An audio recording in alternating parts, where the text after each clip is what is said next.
Hello everyone, today I'm going to be reviewing Sonic Advance 3 for the Game Boy Advance. I don't even know why I'm reviewing Sonic games at this point. Maybe it's because they're such a train wreck that every single one happens to mess up in the same ways and yet finds new ways to mess up. This game is Sonic Advance 3. Now, how bad can this game possibly be? Well, let's just start off with the actual game, shall we?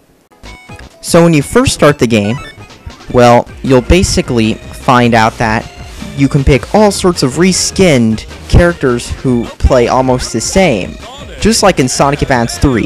However, now you can pick two characters, one of which does absolutely nothing, because the AI in this game is stupid.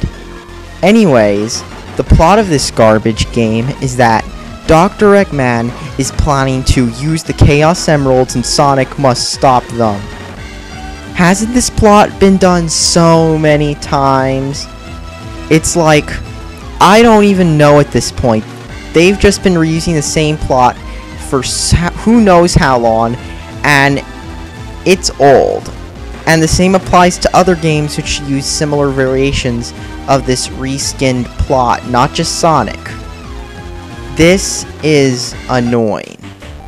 But hey, apparently, when you actually get to the gameplay, because after all, plots aren't the most important things and apparently gameplay is, the gameplay involves you trying to run through platforms. Except the first thing, you have to go through these annoying platforms just to get to a stage. Remember Sonic Generations? Yeah, they're back. Well, they were back in Sonic Generations. The gameplay is exactly the same as Sonic Advance 2, except now with even more cheap death pits and even more annoying level design. You also get to pick a side character you can play with. So, you can pick Sonic and Tails, Sonic and Knuckles, Tails and Knuckles, Tails and Amy, Sonic and Cream, I don't even know. But the side characters add absolutely nothing to the gameplay. At least they're not forced like in Sonic 4 Episode 2. The level design is bad. Look, for that part, I wasn't even holding it in the game just let me through, and then another part, all of a sudden you find yourself hard to get through, even though a second ago it was so easy. The level design also has a ton of those annoying things where you have to hit them at the exact time.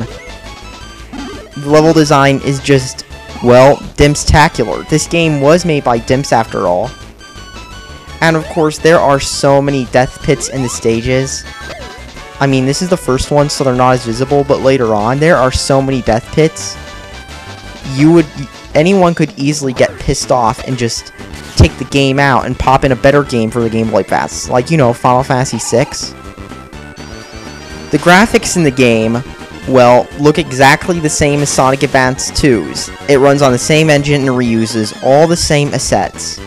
The graphics aren't that great anyway. I mean, even Sonic 3 and Knuckles, yeah, that's a Sega Genesis game, but that looks 20 times better than this and plays 20 times better too. I mean, why did they use that all weird Sonic sprite? I mean, sure, I don't care about Sonic's design as much as I do them using sprites that don't look like crap like these do. I mean, the style of the art for the sprites just doesn't go in well with the gameplay itself and the art style of the rest of the game. It just looks bad. Boss fights are not only cheap, but they're also reused.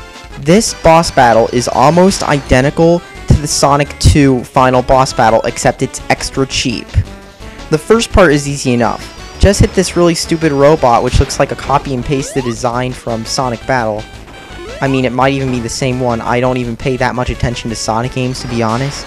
But anyways, after this super easy, quote, battle, you have to face with some of the most cheap boss fights of all time. I mean, just look at this.